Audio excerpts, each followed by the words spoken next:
Hola, Ángela. ¿Recuerdas alguna cosa de lo que pasó?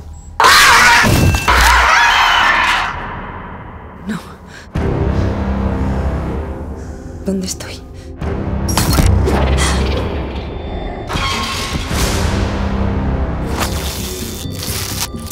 Todo esto no me gusta nada. Nos están ocultando algo.